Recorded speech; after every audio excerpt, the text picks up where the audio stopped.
진행의 한수정입니다.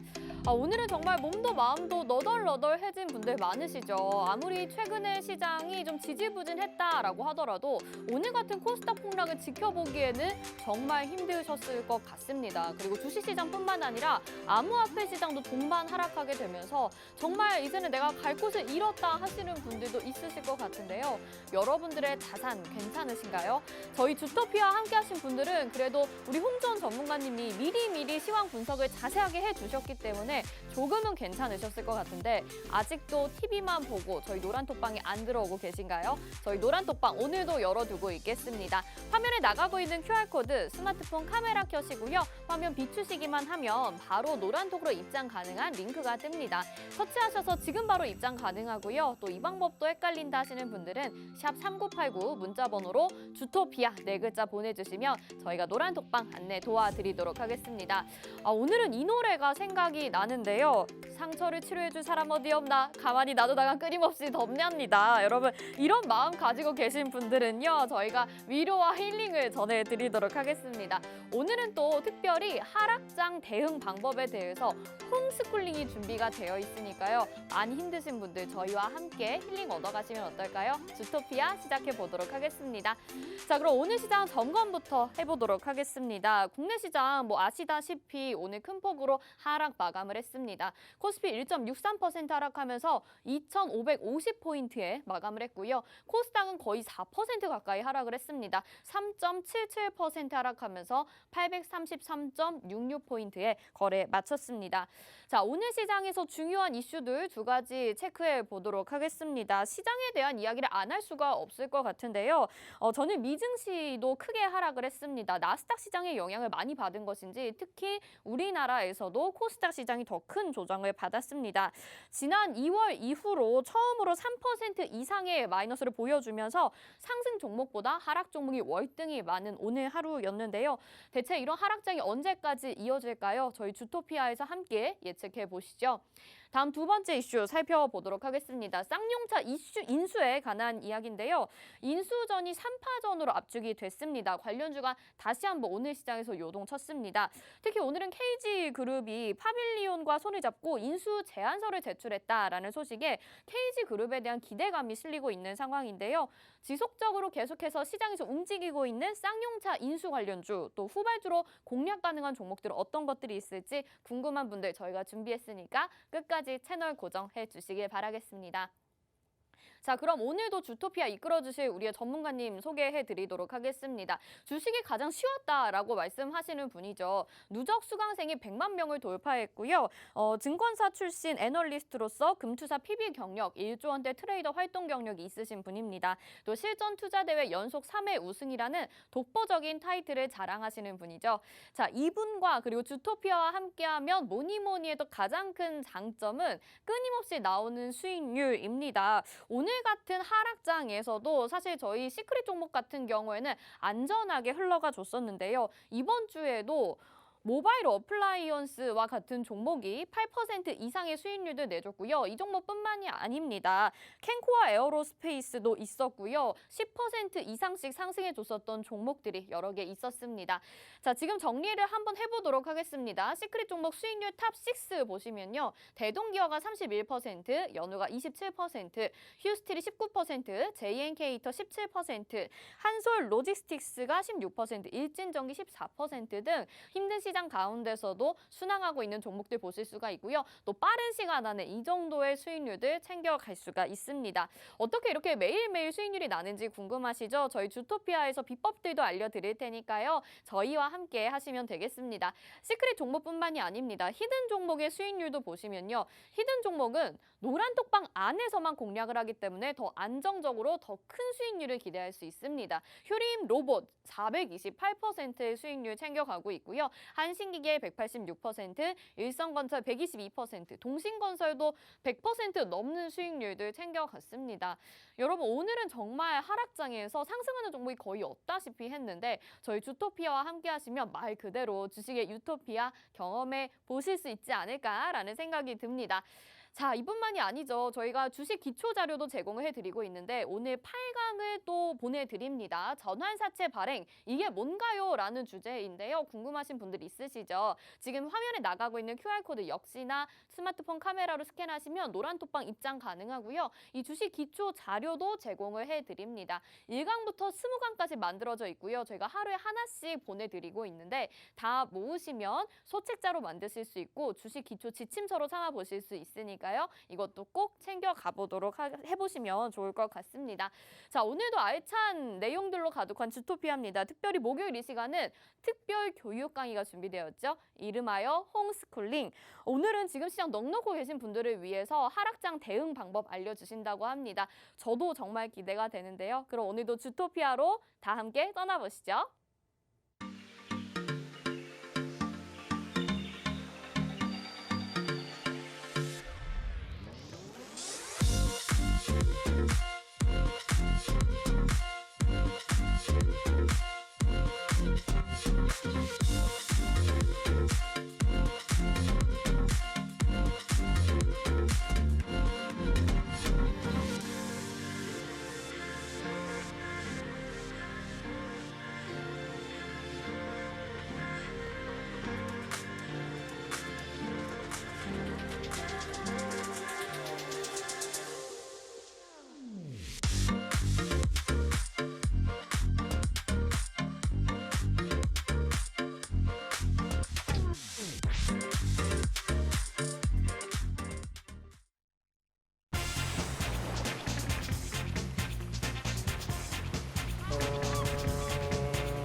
네, 주식의 신세계 주식으로 경험하는 유토피아, 주토피아 출발해 보도록 하겠습니다. 오늘은 시장이 보면서도 막판을 좀 아찔했거든요. 오늘 도움 말씀이 절실합니다. 우리 홍주원 전문가님 인사부터 드려볼게요. 어서 오세요.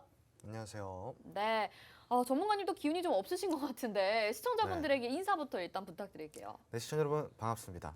네, 뭐 주토피아가 이제 그 좀 활기차게 인사를 좀 드려야 되는데 네. 네, 이렇게 좀 우울한 또 어. 시장 때문에 활기차게 또 인사드리기가 송구스럽네요. 어찌됐건 이제 우리 주토피아를 통해서 지금 시장을 전반적으로 함께 점검을 해보고요. 과연 반등은 언제쯤 나올 수 있는가? 이런 것들을 요목조목 한번 살펴보도록 하겠습니다. 네, 좋습니다. 아니, 저희 주토피아가 진짜 활기차게 시작을 했는데 사실 좀 아쉬운 부분이 시장이 도와주질 않습니다. 정말 시장만 좋았다면 우리 주토피아를 통해서 여러분들이 정말 더 기쁨을 느껴보셨을 것 같은데 그게 좀 아쉬운 마음도 있긴 하지만 그래도 이 하락장이 언젠간 또 끝나지 않겠습니까? 저희와 함께 대응 전략 마련을 해보시죠. 화면 하단에 나가고 있는 QR코드 스마트폰 카메라 켜시고요. 화면에 비추시기만 하면 바로 노란톡으로 입장 가능한 링크가 뜹니다. 그거 터치하셔서 지금 바로 입장하실 수 있으니까요. 여러분들 주저하지 마시고 또 이럴 때 대응 전략을 세워야 상승장에서 뒤처지지 않습니다. 이제는 정말 많은 하락이 나왔으니까요. 지금부터 다음 날들을 미리미리 좀 대비를 해보시면 좋겠다라는 생각이 드네요. 자, 그러면 시장에 대해서 구체적으로 좀 얘기를 해보죠. 오늘 코스피도 많이 빠졌지만 또 코스닥이 훨씬 더 많이 빠졌습니다. 미국 시장의 영향도 있을 것 같기도 하고요. 제일 궁금한 건 도대체 언제 반등이 나오는 것이냐 이거일 것 같은데 전문가님 어떻게 보시나요? 네, 좀 표정이 약간 지금 네. 좀 어떻게 해야 될지 이게 멍하신 것 같아요 지금. 그렇지 않고 네. 제가 어떻게 아냐 이거죠 뭐. 네, 그러니까요. 근데 이제 문제는 네. 그거예요. 언제 몇 월 며칠 이렇게 반등이 나올 것 같다. 그죠. 언제는 모르죠. 정확히 요거까지는 모르죠. 모르겠지만 네. 그래도 제가 그동안에 조금 그 타율이 좋았잖아요. 맞아요. 승률이 네. 제가 이제 반등 나올 수 있다라는 날에 반등이 좀 잘 나와줬는데 요즘 그게 조금 그 예상치를 많이 벗어나는 시장이에요. 그러니까요. 근데 지금 우리가 그 이유를 우리가 먼저 좀 점검을 해봐야 되지 않겠나 싶어요. 그럼 첫 번째로 오늘 다룰 주제이기도 하는데 우선은 시장에 드리워져 있는 어둠이라고 할까요? 네. 그 어둠이 좀 있죠. 네네네. 네, 그 어둠이 좀 이렇게 거쳐질 만한 요소들이 생겨나야 되는데 계속 그 어둠을 뒤덮고 있는 요소들만 더 생겨나더라는 그러니까요. 거예요. 네. 그러니까 이제 일단은 우리가 이렇게 보면 좋을 것 같아요. 지금 결국은 시장을 압박하는 이유는 몇 가지 안 돼요. 그러니까 인플레이션, 음. 인플레이션 그리고 이 인플레이션 고물가가 지속이 되면서 경기 침체 둔화가 온다라는 것. 음. 그리고 두 번째로 지금 환율이 장중에 1,290원대를 돌파를 했죠. 네. 곧 있으면 1,300원 갈 것 같은데 제가 이 1,300원을 예상은 하긴 했었어요. 근데 저도 반신반의했었거든요. 제가 2020년도 재작년이죠. 재작년도 때 만약에 미국이 긴축을 하게 되면은 진짜 1,300원까지도 우리가 우려를 해야 된다라는 제가 분석을 해드렸었는데 네. 막상 이렇게 되니까 조금 저도 알고는 있었지만 당황스러워요. 그쵸. 이게 올해부터 이 정도로 될 줄 몰랐거든요. 그렇죠. 저는 보통 한 2023년 정도까지 그 수준이 흘러갈 줄 알았는데 너무 가파르게 좀 진행이 되다 보니까 이게 조금 당황스러운 부분이고요. 네. 그리고 환율이 좀 높아지다 보니까 당연히 외국인 매도세는 짙어질 수밖에 없는 그러니까요. 부분. 근데 여기에 문제는 뭐냐? 또 금리가 또 오르잖아요. 그러니까 지금은 빅스텝인데 미국이 이게 또 자이언트 스텝 얘기가 스물스물 나오다 보니까 시장을 네. 조금 더 억누르고 있는 상황입니다. 자, 그런데 우리가 CPI 지수가 이제 어제 발표가 됐는데 네. 사실상 이제 CPI 지수 같은 경우는 아직까지는 상승세이긴 하지만 네. 예상치를 조금 오버했을 뿐이지 이전 대비해서는 전월 대비해서는 떨어졌거든요. 음. 그러니까 이거는 어찌됐건 상승이 좀 그러니까 물가가 조금 정점을 찍고 둔화를 하고 있다라고 우리가 해석을 해도 되는 부분인데 네.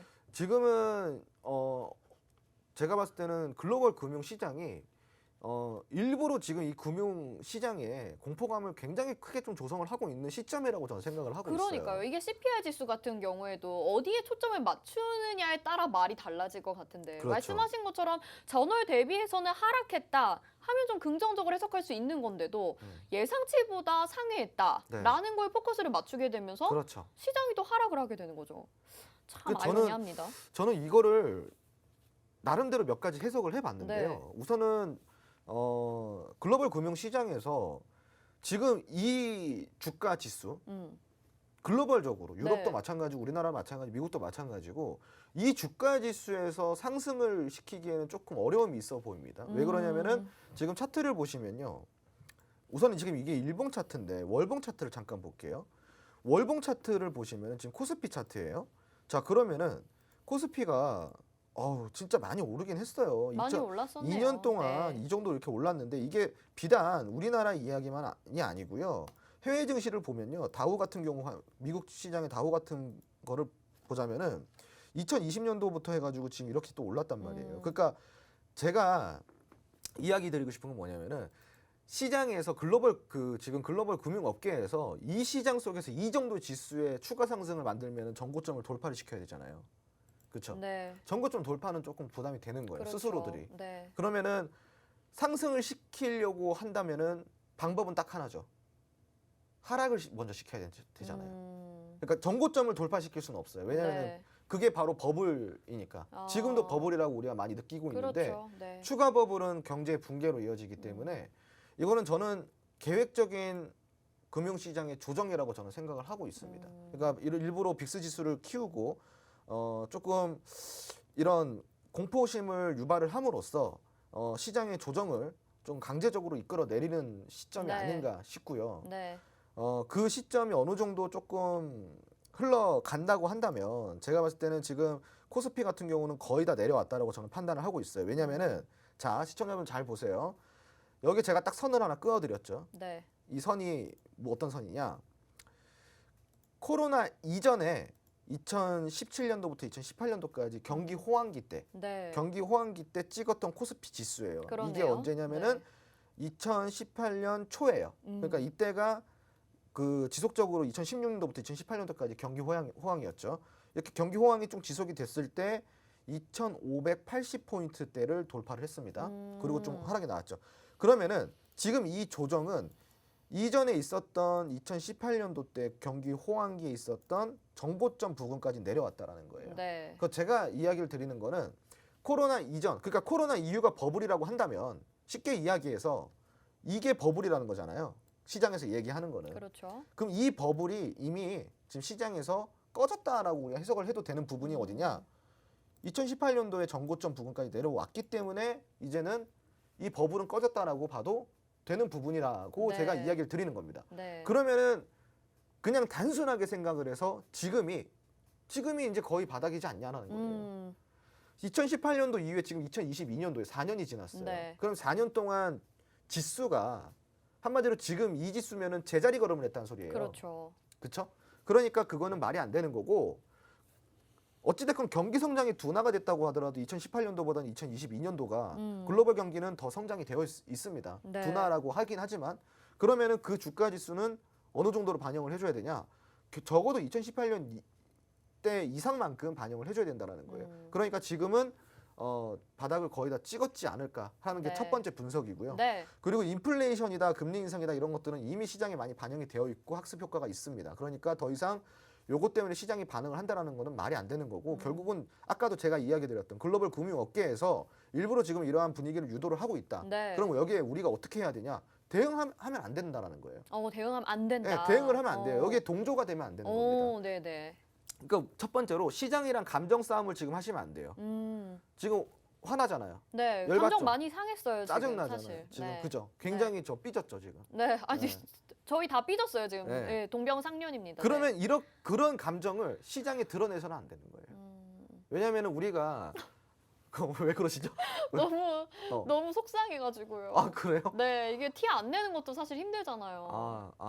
그렇죠. 그런데 예를 들어서 굉장히 미운 친구가 하나 있어요. 네. 근데 그 친구랑 막 기싸움을 해. 예를 네. 들어서 여자들 기싸움 많이 하잖아요. 네네네. 근데 내가 조금 기분이 상했다라는 거를 티 내고 싶지 않잖아. 티 내고 그쵸? 싶진 않은데 티 나죠. 근데 이제 그거를 참는 사람이 위너가 되는 거예요. 맞아요. 네. 맞아요. 지금도 마찬가지입니다.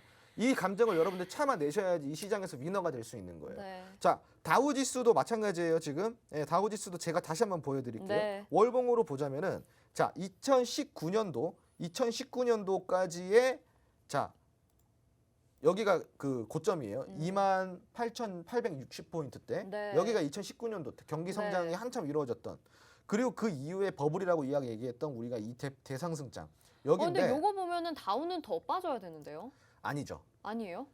자 문제는 뭐냐면은 네. 자 다우 같은 경우는 미국 시장이잖아요. 네. 우리나라랑 같이 보면 안 되는 거예요. 아 그래요. 또 그렇죠. 다르군요. 미국 네. 시장이 매년 성장하는 포인트는요. 정말로 일정하게 성장합니다. 아주 일정하게. 아주 이상적인 경기 주식시장이라고 할 수 있어요. 네. 자, 그런데 우리나라는 그렇지가 않아요. 그렇죠. 그러니까 거기에 대해서 우리가 빗대어 생각하면 안 되는 거고요. 그럼 2019년도 이후에 3년 후니까 적어도 매년 얘들이 어느 정도 포인트까지 상승을 해줬냐? 자, 그러면은 우리가 요때를 돌아가 보면 돼요. 조금 지루해질 수도 있지만 좀 들어보셔야 되는 게 네네. 2017년도에 지수 상승률이요.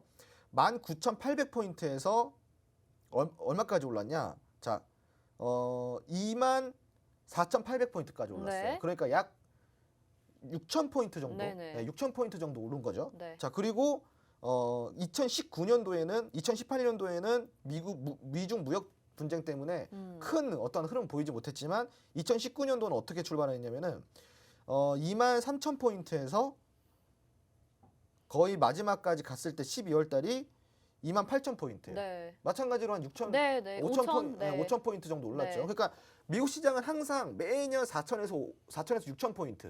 요게 항상 오른단 말이에요. 그러면은 자, 2019년도에 제가 방금 이야기 드렸던 고점 기준으로 28,000포인트잖아요. 네. 자, 그러면은 이거를 우리가 4,000포인트씩 올린다고 잡아도 네. 32,000포인트. 그렇죠. 그리고 36,000. 6,000포인트가 정상인 거예요. 네. 그러면은 미국 시장은 결코 버블이라고 할 수가 없는 거예요. 이게. 그러니까 지금은 버블이라고 한다는 것 자체가 낙폭 대비 많이 올랐기 때문인 거예요. 코로나 때문에 낙폭을 많이 했는데 많이 올랐기 때문인 그렇죠. 거고 두 번째 이유는 뭐냐? 이 코로나 때문에 유동성 확대, 한마디로 통화 정책, 재정 정책을 같이 했기 때문에 양적 그 긴축이 아닌 양적 통화 정책을 같이 했기 때문에 여기에 대해서 우리가 우려심이 나오는 겁니다. 경기는 둔화인데 왜 네가 4,000포인트, 5,000포인트 매년 올라야 되냐는 거예요.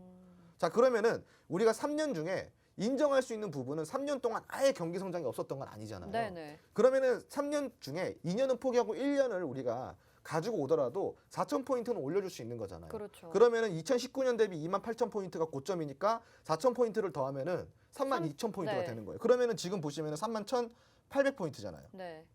그럼 수치상으로 3년 동안 고작 4,000포인트도 못 올랐다는 거예요. 그럼 이게 과연 버블이냐 이겁니다. 버블이 아니네요. 그렇죠. 버블이 아닌 거예요. 네. 그러니까 지금은 경기 둔화에 대한 공포심이 시장을 지배하고 있는 것이지 결코 버블이 아니라는 거예요. 네. 그러니까 이제 우리는 지금 이 분위기에서 이겨내고 이 분위기를 잡아내야지 우리가 심리를 잡아내야지 이길 수가 있다라는 겁니다. 그러니까 제가 이제 이야기를 드리고 싶은 거는요. 경기 둔화, 경기 침체 위험하죠. 위험하더라도 지수가 역성장하지는 않습니다. 우리는 항상 그러한 위기 속에서 지수는 어떻게 해왔어요? 지금까지 계속 우상향을 해왔어요. 맞아요. 그러니까 우리가 이걸 명심하셔야 돼요. 시장은 결국은 우상향이다. 그 우상향 속에서 경기 침체도 있었고 경기 둔화도 있었다라는 겁니다. 그거를 여러분들이 잊지 마셔야 네. 된다는 거를 제가 찝어드리도록 할게요. 네, 알겠습니다. 그래도 전문가님 이야기를 들으면 늘 조금은 안심이 됩니다. 우리가 너무나도 이 하락장 걱정하고 우려스럽고 힘들고 하잖아요. 그런데 결국에는 지수는 올라갈 수밖에 없다라는 거 여러분들 기억을 하시면 좋을 것 같은데 자세한 이야기는 홈스쿨링을 통해서 잠시 후에 더 해주실 예정입니다. 저희 지금 이 이야기 듣고 홈스쿨링 기대되시는 분들 그리고 장중에도 이런 내용 받아보고 싶으신 분들은요. 화면 하단에 나가고 있는 QR코드 스캔하시기 바라겠습니다. 스마트폰 카메라 켜시고 화면 비추시기만 하면 되고요. 바로 그 링크가 뜨니까 터치하셔서 지금 바로 입장을 해주세요. 저희가 정말 이런 상세한 이야기들, 자세한 이야기들 방송과 더불어서 노란톡방에서도 계속해서 전해드리고 있으니까요. 늦지 않게 들어와 주시면 좋을 것 같습니다. 자, 오늘 두 번째 이슈로 넘어가 보도록 하겠습니다. 쌍용차 인수 이슈도 살펴봐야 될 것 같은데 예비 심사에 참가했던 파빌리온과 KG그룹이 손을 잡게 되면서 이제 자본력이 탄탄하다 보니까 강력한 인수 후보자로 부각이 되고 있는 상황입니다. 이제 후발주로 또 공략 가능한 종목이 있을지 아니면 재료가 소멸되게 되면서 이제는 보내줘야 될 때인 건지 어떻게 보시나요, 이 부분은? 우선은 재료는 거의 소멸 직전이라고 보시면 돼요. 근데 아직까지 재료는 좀 남아 있지만 KG가 유력할 뿐이지 확정은 아닙니다. 그렇죠. 그러니까 항상 이런 부분들을 여러분들이 좀 경계를 하셔야 되는 그러네요. 부분이고요. 네. 지금 KG 그러면은 제가 좀 이야기 드리고 싶은 거. 지금 KG 그룹이 KG 계열사가 지금 핫하잖아요. 네. 여기에 이제 그 강력한 인수 후보로 네. 유력하게 올라오면서 거기에 이제 핫하게 좀 작용을 하고 있는데 제가 저번 시간에 이야기 드렸던 게 있어요. 어떤 이야기였냐면은 KG 계열사 안에서도 그러면은 관련주를 우리가 뭘 공략해야 돼? 저평가받아 있는 거. 네. 그러니까 결코 이러한 이슈가 아니더라도 올라갈 수 있는 이런 종목이 있다라고 이야기. 그게 맞아요. KG ETS예요. ETS. 네. 네. 근데 이 종목 같은 경우는요. 요번에 ETS가 오늘 상한가 간 종목이었나요? 그렇죠. 네네. 그때는 못 갔죠. 근데 지금 가죠. 이게 맞아요. 뭐냐면은 가치 네. 실현인 거예요. 그게 뭐냐면은 시장이 지금 불안하잖아요. 그럼 시장이 불안할 때 수급은 어디로 몰리게 돼 있어요? 불안하니까 한 종목 쏠리는 종목 그러니까 이슈가 있는. 그러니까 어떤 종목에 쏠림이 있을까? 그 계열사 안에서도 굉장히 재무적으로 탄탄하고 구조적으로 탄탄한 이런 쪽으로 쏠릴 수밖에 없다라는 거죠. 네네네. 그게 바로 KG ETS인데 KG ETS 같은 경우는 지금 뭐 매각 이슈까지 나오고 있어요. 네. 왜냐하면 부족한 자금을 KG ETS만으로도 충분히 충당할 수 있다라는 어떠한 의견들이 나오고 있는데 KG ETS가 저는 개인적으로 이러한 이슈 때문에 움직이는 건 조금 안타깝습니다. 오, 그래요? 이 종목 자체의 가치로서 움직이는 게 저는 바람직하다고 생각을 하고 있기 때문에 네. 오히려 이런 것들이 이 종목의 가치를 퇴색시키는 게 아닐까 하는 좀 그러한 생각들 때문에 조금 안타깝긴 하지만 제가 이 이야기를 드리는 건 뭐냐면은 공략을 하더라도 이런 종목에 공략을 해야 된다는 거죠. 네. 하지만 지금은 경계를 하면서 좀 찾아봐야 될 때고 이 쌍용차 인수 같은 경우는 재료 소멸 바로 직전에 있기 때문에 굉장히 조심스러운 접근이 좀 필요하다는 의견을 좀 드리도록 하겠습니다. 네, 굉장히 좋은 말씀을 해주신 것 같습니다. 어차피 저평가되어 있고 부각을 받은 종목은 상승이 당연한 것이지만 조금 이런 화제성 이슈로 인해서 갑자기 급등하는 게 조금 아쉬울 때도 있다라는 말씀을 해주셨거든요. 정말 홍주원 전문가님 머릿속에 정말 좋은 종목들이 머릿속에 막 가득합니다. 여러분들에게 알려드리고 싶어서 저희 주토피아 마련이 됐는데요. 아직도 TV만 시청하고 계시고 노란톡방 안 들어오고 계신가요? 저희 지금 화면 하단에 나가고 있는 QR코드 스마트폰 카메라 켜시고요. 화면 갖다 대시기만 하면 바로 노란통 입장 가능한 링크가 뜹니다. 터치하셔서 지금 바로 입장해 주시고 저희가 나눠드릴 혜택들이 워낙 많습니다. 뭐 이슈면 이슈별로 로드맵도 제공을 해드리죠. 그다음에 기초 주식 자료도 제공을 해드리죠. 틈틈이 라이브 방송을 통해서 여러 가지 종목과 힌트들 제시를 해드리죠. 시크릿 종목도 나가고 있잖아요. 이 모든 혜택들 저희가 주토피아 제공해 드리니까 어려운 하락장에서 힘들어하지 마시고 같이 같이 주식의 유토피아로 떠나보시면 좋을 것 같다라는 생각이 듭니다. 자, 오늘 아무래도 여러 가지 이슈들 가운데서도 제일 여러분들의 마음을 걸리게 하는 건 이 큰 하락장이었었을 것 같습니다. 그래서 오늘 홈스쿨링에서는 이 하락장 어떻게 대비하면 좋을지, 전략은 어떻게 삼아보면 좋을지 자세하게 또 교육을 준비를 해주셨다고 하니까요. 잠시 후에 저희는 그 내용 들고 돌아오도록 하겠습니다.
네, 시청자 여러분.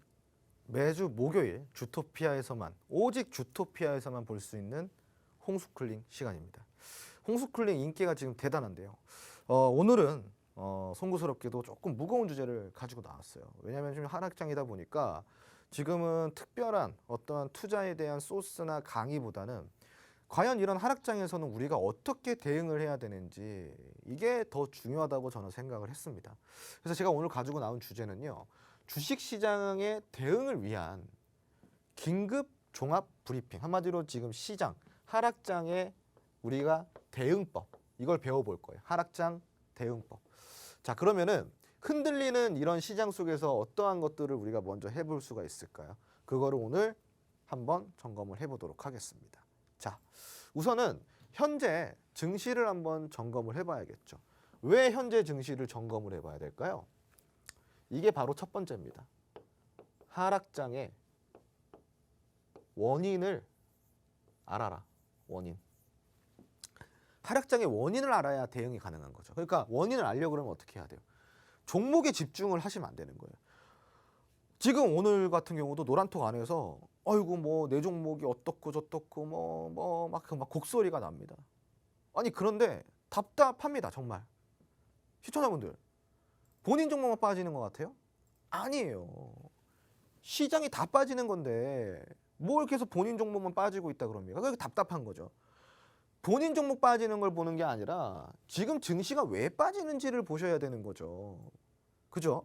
본인 종목만 빠지는 게 아닌데 왜 시장이 빠지는가? 왜? 이거를 여기서 찾아야, 증시에서 찾아야 된다는 거예요. 자, 그러면은 우리가 이 증시 점검을 통해서 왜 하락이 나오는지 먼저 가보면 그게 바로 하락장 대응의 첫 번째 순서가 되는 겁니다. 비단 지금뿐만이 아니에요. 시청자분들. 이런 하락장은 언제든지 또 나올 수 있고요. 돌바락제는 언제든지 시장에서 계속 존재합니다. 언제 나올지 모르기 때문에 바로 돌바락제라는 거예요. 시장에는 체계적 리스크, 비체계적 리스크, 이렇게 두 가지의 리스크가 있습니다. 그런 리스크는 시장에 항상 존재하기 때문에 여러분들이 이런 시장이 또 오고 또 오고 또 올 때마다 그렇게 당황하고 가만히 있고 그럴 게 아니라 대응을 해야 된다는 겁니다. 대응을 하려면 종목을 점검할 게 아니라 시장을 점검하세요. 시장을 먼저 점검하고 그 다음에 종목을 점검하셔야 되는 겁니다. 아시겠죠? 자, 우선은 지금 뭐 코스피 같은 경우는 굉장히 많이 떨어졌어요. 연초 대비해 가지고 약 15% 정도 하락이 나왔습니다. 연초 대비해서 굉장히 지금 많이 떨어졌죠. 굉장히 많이 떨어졌습니다. 자, 코스닥 같은 경우는 지금 오늘 또 3%대, 거의 4% 가까이 빠졌어요. 그러니까 연저점을 계속 경신을 하고 있는데 연초 대비해 가지고 얼마나 떨어졌냐? 20% 떨어요. 20%. 자, 그러면은 여기서 우리가 뭘 할 수 있어요? 뭘 할 수 있냐면은 연초에서 이 정도 코스피가 15% 가까이 빠지고 코스닥이 20% 가까이 빠졌다 그러면은 그 버블론자들 있잖아요. 버블론자들. 항상 시장이 버블이다 하는 사람들. 버블. 그죠? 이런 사람들이 이야기하는 버블이 다 빠졌다라는 거예요. 그럼 더 이상 이 버블론자들이 말할 버블 건덕지가 없다라는 겁니다.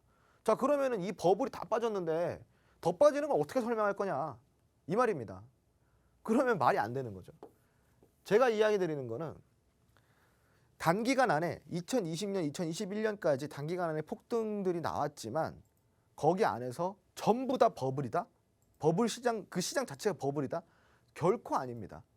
그 안에서도 버블인 종목이 있고 버블인 산업이 있고 그 가치가 비로소 이제야 실현이 된 종목들도 있다라는 거예요.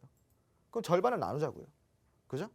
그러면은 우리가 그 지난 3년 동안 그 올라간 지수의 절반이 버블이라고 쳤을 때 그 절반 그러면은 그 절반에 대한 부분은 이미 시장에 반납을 했지 않냐라는 거예요, 시청자분들. 그럼 거기에 대해서는 버블이 이미 꺼진 시점은 이미 다 지났고 지금은 단순히 조정장이라고 보는 게 좋아요.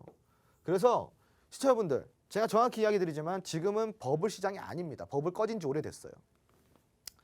자, 2020년도부터 해서 2022년도예요. 그러니까 코로나 터지기 전보다 2019년도에서 지금 이미 3년이라는 시간이 거의 다 지난 시점입니다. 지금.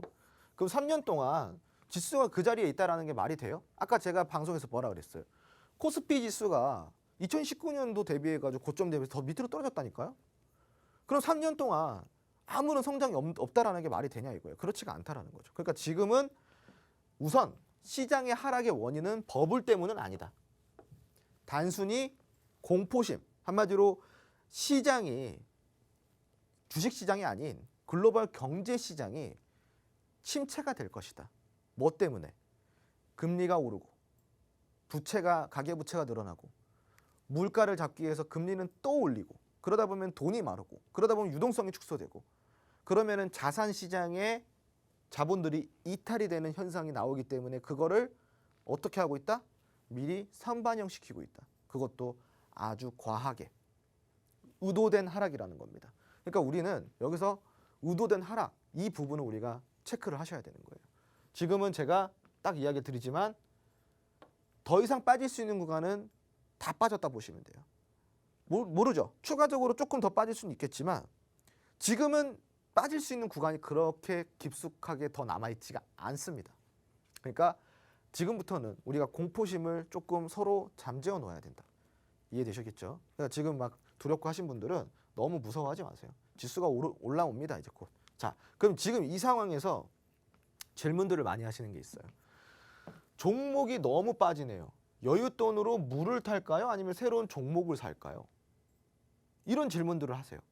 제가 여기에 대해서 뭐라 해드릴 말이 없습니다. 왜냐? 이 종목이 뭔지 모르잖아요.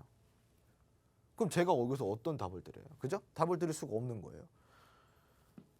대응이라는 건요, 시청자분들, 종목마다 다르고 산업마다 다른 거예요. 재료마다 달라요. 다 다른 거예요. 그러면은 여기에서 우리가 물을 탈까요? 아니면 새로운 종목을 살까요?에 대한 답은 어디서 찾아야 된다? 종목에서부터 찾아야 된다. 이 종목에서부터. 자, 예를 들어서 뭐 제약주가 있고 그리고 여러분들이 제약주 많이 좋아하시니까 제약주가 있고 뭐 로봇주가 있다 치자요. 쳐보자고요. 근데 로봇은 지금은 조금 물려도 물을 탈 수 있는 테마일까요? 아니면 물을 탈 수 없는 테마일까요? 물을 탈 수 있죠. 지금 이제 시작인데. 로봇은 곧 산업의 미래잖아요. 미래 산업의 핵심이잖아요.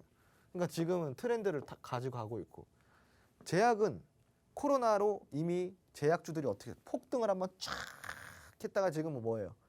휴지기. 지금 휴식 기간. 적어도 몇 년 동안은. 그러니까 이제 이런 종목들은 물을 타기보다는 일단은 관망을 하시는 게 맞는 거죠. 예를 들자는 거예요. 그러니까 이런 산업에 따라서 달라질 수 있고 종목에 따라 달라질 수 있는 거예요. 물을 탈 수 있는지 아니면 새로운 종목을 사야 되는지 이거는 본인 종목을 한번 점검을 해보시면 좋습니다.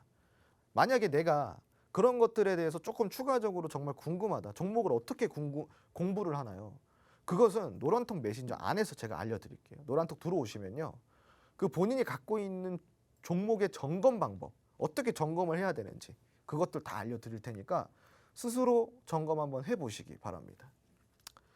자, 지금은 대부분 이제 이 질문들이 뭐가 올라오냐면 이런 질문들이 많이 올라오고 뭐 5월은 되게 푸르다. 오늘장 너무 힘들다.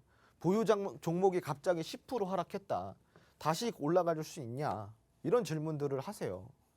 굉장히 의미 없습니다. 그러니까 지금 이게 잘못된 거예요. 본인 종목만 빠졌냐 이겁니다. 그게 아니라 아까도 이야기 드렸다시피 시장이 다 빠진 거기 때문에 여기서는 본인 종목이 빠진 것보다는 시장이 왜 빠졌는지, 지수가 다시 상승이 나와줄 수 있는지를 먼저 점검하고, 자 그럼 지수가 상승이 다시 나와줄 수 있다. 그럼 뭐 해야 돼요? 그러면 내 종목은 여기 지수 상승 시기에 같이 올라갈 수 있는 산업인지 테마인지 재료를 갖췄는지를 보라, 이 얘기를 드리는 겁니다. 이해가 되시겠죠? 자, 그러면은 시장이 우리가 왜 빠지는지만 알면은 웬만한 건 다 대응이 된다라는 거예요. 이해가 되시겠죠? 자, 그러고 나서 종목을 점검해 보면 되는 거다. 순서가 시장 점검, 그 다음에 종목 점검이 되는 거예요. 자, 그리고 이제 리스크 같은 경우는 종류가 있어요. 아까도 제가 이야기 드렸다시피 비체계적 리스크, 그리고 체계적 리스크가 있는데 이게 무슨 얘기냐? 이름 그대로예요. 비체계는 뭐예요? 체계가 없이 오는 리스크. 이걸 바로 뭐라 그런다? 돌발 악재.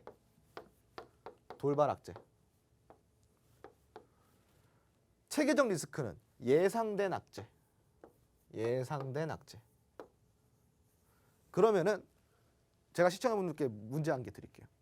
지금 우리가 직면하고 있는 금리 인상이다, 양적 긴축이다, 그리고 뭐 이제 뭐 환율 상승이다, 뭐 이러한 기타 등등 인플레이션이다, 스태그플레이션이다, 뭐 이런 것들이 체계적 리스크일까요? 아니면은 비체계적 리스크일까요? 시청자분들 뭘까요? 바로 체계적 리스크에 해당이 되는 거예요. 체계적 리스크. 예상이 되었던 리스크. 자, 그럼 여기서 힌트가 하나 나왔다. 이미 예상이 되었던 리스크는 보통 뭐가 돼요? 여러분, 선반영이 되죠. 선반영. 예상이 되기 때문에 선반영이 되잖아요. 예상이 안 되면 선반영이 안 될 거 아니에요. 예상이 되니까 선반영이 될 거 아니에요. 그죠? 그럼 돌발악재는 선반영이 될까요? 안 될까요? 안 돼요. 언제 나올지 모르는데 어떻게 선반영을 해? 우리가 무슨 노스트라다무스도 아니고, 그죠? 그러면은 이 예상치에 있는 체계적 리스크는 선반영이 된다는 거예요. 자, 그러면 우리가 이 시장은 이미 선반영이 돼 있어서 더 빼는 거라고 이해를 할 수가 있는 거죠. 1월 달에 엄청나게 폭락이 나왔잖아요. 지수를 한번 보세요, 여러분. 1월 달 지수 차트를. 엄청나게 폭락이 나왔잖아요. 그거는 선반영이 아니면 무엇이냐 이거예요. 그러니까 지금은 선반영이 되고 나서 추가적으로 반영이 되는 부분인데 그 추가적으로 반영이 되는 부분이 조금 과하게 오기 때문에 과하게 왔기 때문에 이거는 과대낙폭이라고 우리가 해석을 할 수가 있는 거죠. 자, 과대낙폭은 항상 원리가 있어요. 여러분 어떤 원리가 있냐면은 과대낙폭이 먼저 이렇게 하고 나오잖아요. 그러면은 단기 상승이 굉장히 가파르게 나옵니다. 지금 이 구간이 바로 과대낙폭 구간이 되는 겁니다, 여러분. 그러니까 이런 구간, 과대낙폭 구간에서는 항상 뭐가 올라간다? 바로 빅스 지수가 올라가는 거예요. 빅스 지수, 한마디로 공포 지수가 올라갈 때 과대낙폭이 나옵니다. 그러면은 여러분들 공포 지수가 꺾일 때 뭐가 나오겠어요? 시장의 반등이 나오는 겁니다. 그러면 우리가 이 공포심이 가장 시장을 강력하게 지배할 때 이 순간이 여러분들이 버텨내야 되는 순간이 되는 거예요. 아시겠죠? 자, 제가 여기에서 이야기를 드리고 싶은 게 바로 이 부분입니다. 원인을 찾아야 대응이 가능하다. 개별 종목에 집중하지 말고 시장이 하락한 진짜 원인을 찾아보자. 이걸 점검을 해보자. 그래서 여기서 그게 비체계적 리스크인지 아니면 체계적 리스크인지 먼저 확인을 해라라는 겁니다. 아까도 이야기 드렸다시피 비체계적 리스크는 예측이 불가능해요. 체계적 리스크는 예측이 가능합니다. 그러면은 체계적 리스크는 선반영이 된다 안 된다? 다시 이야기 드리지만 선반영이 된다. 왜? 예상이 됐기 때문에. 1월 달에 그렇게 빠진 것들이 다 선반영이 된 거예요. 자, 그런데 러시아가 우크라이나랑 갑자기 전쟁을 확 일으켰어요. 이건 비체계적 리스크죠. 그러니까 선반영이 될 것도 없이 전쟁이 시작이 되자마자 그 다음부터 장이 빠지잖아요. 후반영이다. 대부분의 비체계정 리스크는 후반형. 그래서 체계적 리스크는 선반영이 되고 비체계적 리스크는 후반영이 된다. 이렇게 이해를 하시면 되는 거예요. 자, 그러면은 리스크 종류에 따라서 대응 방법은 어떨까요? 당연히 다를 수밖에 없습니다. 자, 비체계적 리스크에는 우리가 긍정적으로 대응해 볼 필요가 있어요. 왜 긍정적이냐? 보통 비체계적 리스크는 돌발 악재라고 이야기를 드렸죠. 돌발 악재. 그럼 이 돌발 악재 같은 경우는 말 그대로 유통기한이 있어. 유통기한이. 예를 들어서 코로나는 뭐예요? 돌발 악재로 시작이 돼서 비체계적 리스크로 시작이 돼서 체계적 리스크로 변질된 모습이죠. 그럼 우리가 여기서 지속성을 검토를 해보라는 거예요. 돌발 악재. 예를 들자면 코로나가 처음에 창궐을 했을 때는 돌발 악재로 창궐이 됐어요. 자, 그런데 바이러스라는 게 영원한가요? 그러니까 인간이 그거를 영원히 잡을 수 없나요? 그렇지 않잖아요. 언젠가는 백신이 나오고 언젠가는 그 백신으로 바이러스를 우리가 대응할 수 있잖아요. 그죠? 그러면은 지속성이 어느 정도는 보이는 거예요. 그죠? 그러니까 지속성을 검토를 해보면 되는 거죠. 이 돌발 악재의 지속성, 비체계적 리스크는 딱 그 지속성 하나만 검토하시면 대응이 가능해요. 그러니까 저점이 빨리 잡힌다라는 거예요. 이 저점에서 회복이 되는 속도도 굉장히 빨라요. 자, 참고로 이야기 드리자면요. 이런 돌발 악재, 이런 비체계적 리스크가 갑자기 시장에 들어와줬을 때는요. 저점을 잘 잡으셔야 됩니다. 그리고 적극적으로 투자에 임하셔야 됩니다. 이때가 가장 폭발적으로 상승하는 시기가 바로 돌발 악재가 터졌을 때입니다. 아시겠죠? 돌발 악재라는 거는 해소가 되는 순간 재료 소멸이에요. 재료 소멸이 되면은 그 전보다도 훨씬 탄력적으로 움직여주는 성질이 있습니다. 자, 그리고 두 번째 이제 비체계적 리스크는 어떻게 대응을 하자? 보수적으로 대응을 해라. 비체계적은 긍정, 체계적 리스크는 보수적. 왜냐? 시장 반등 시장에서 고점을 다시 갱신해 줄 것을 기대하거나 예측하지 말라는 거예요. 왜냐? 체계적 리스크는 말 그대로 예상이 되었던 리스크예요. 예상이 되었던 리스크. 예상이 되었다라는 거는 이미부터 우리가 장기 경기 침체, 장기 경기 둔화 이런 것을 미리부터 우리가 알고 있다라는 거예요. 예를 들자면 지금 현재 시점에서 시청자분들 지금 글로벌 경기 시장이요. 이제 미국 같은 경우는 13년간의 양적 완화를 끝내고요. 이제 양적 긴축이 들어갑니다. 13년 동안의 양적 완화가 얼마나 이 미국 금융시장을 피로도를 엄청나게 갉아먹었을까요? 엄청나게 높였을까요? 그죠? 자, 이제는 양적 긴축 시대예요. 그것도 글로벌적으로. 경기 침체는 앞으로 얼마나 지속이 될까요? 굉장히 오랫동안 지속이 되겠죠? 그죠? 자, 그러면은 당연히 보수적으로 대응을 해야 되는 거예요. 장밋빛 미래만 기대할 게 아니라 항상 우려되는 상황들, 그것을 우리가 체크를 해야 되는 겁니다. 그래서 현금 비중을 항상 늘려야 된다. 그래서 리스크 관리를 하면서 현금 비중을 항상 늘려놔야지만 이 체계적 리스크에서 우리가 살아남을 수 있는 겁니다. 자, 그러면은 우리가 보통 예시를 제가 한 개 드려볼게요. 돈을 그 보수적인 관점에서의 체계적 리스크는 어떤 경우냐면은 예를 들자면은 돈을 푸는 경기부양책 같은 경우는 유동성이 생겨나요. 그래서 단기간에 경제가 활성화가 돌아요.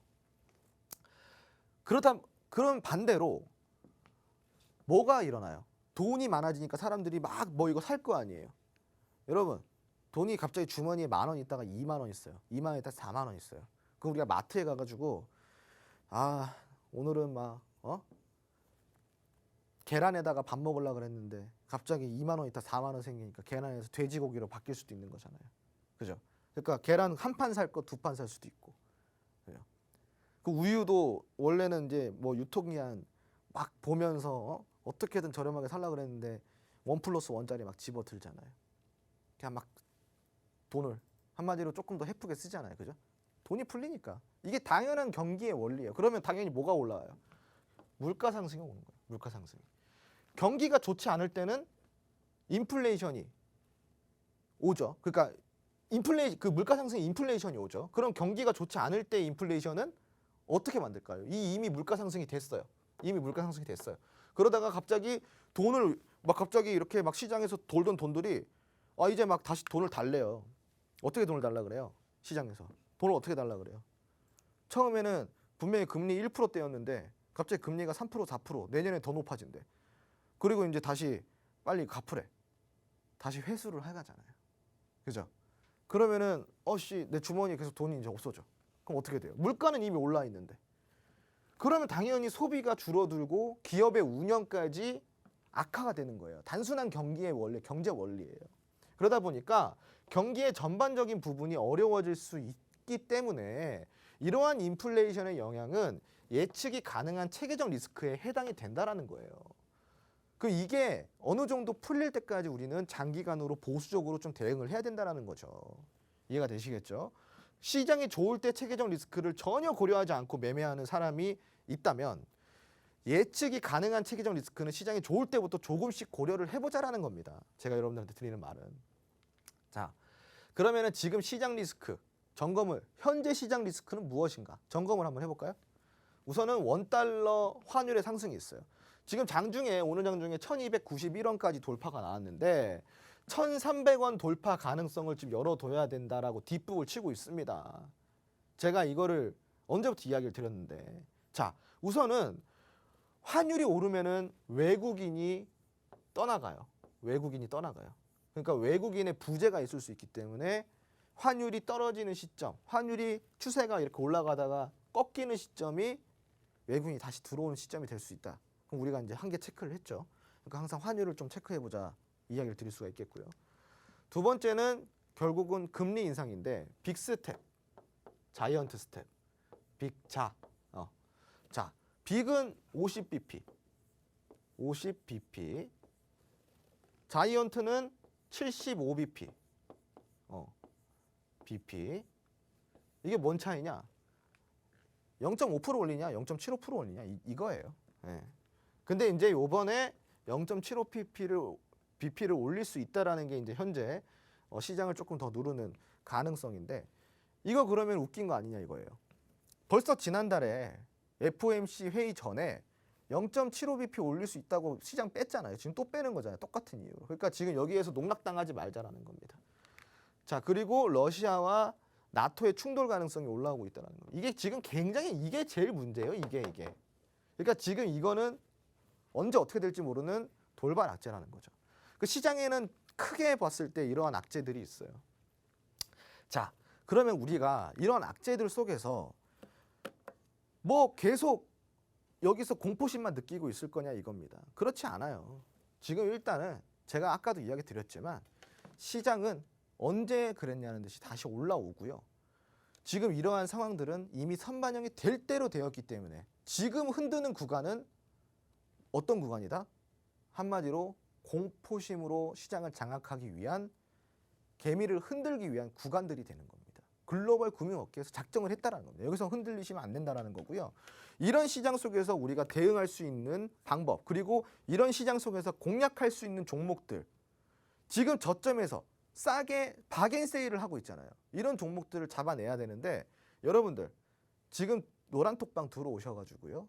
종목 점검 한번 받아보시고 그리고 싸게 살 수 있는 박앤세일 종목이 무엇이 있는지 함께 점검을 해보시기 바랍니다. 제가 마지막으로 한 말씀 드리고 홍스콜링 종료하도록 하겠습니다. 투자를 할 때 내가 항상 시장이 오를 때는 희망이 생겨나고 시장이 빠질 때는 공포가 생겨납니다. 자, 이 두 가지를 기억하세요. 희망이 생길 때는 공포를 예상을 하고 있어야 되고 공포가 생길 때는 희망을 떠올리셔야 됩니다. 그러니까 희망이 있을 때 무조건 희망을 볼 게 아니라 언젠가는 공포가 올 것이라는 걸 염두에 두셔야 되고 공포가 나올 때는 항상 공포만 생각할 게 아니라 다시 희망이 올라올 수 있다는 것을 염두하시면서 투자하시기 바랍니다. 추가적인 내용은 노란톡 안에서 진행해 드리도록 하겠습니다. 네, 오늘도 홈스쿨링 이렇게 이야기 들어봤습니다. 시장에 리스크가 될 수 있는 원인들 그리고 지금 상황을 좀 정리를 해봤는데요. 어쨌든 지금의 리스크는 이미 선반영이 된 것이기 때문에 이제 악재가 해소될 일만 남았다라는 내용까지 여러분들이 드렸습니다. 나머지 내용은 저희가 노란톡방에서 추가적인 교육이 나갈 것입니다. 화면 하단에 나가고 있는 QR코드 스마트폰 카메라 켜시고요. 화면 비추셔서 링크 뜨면 터치하시고 지금 바로 입장해 주시길 바랄게요. 추가적인 내용 더 받아보시길 바라겠고요. 저희는 여기서 인사드리도록 하겠습니다. 오늘도 함께해 주신 여러분 고맙습니다.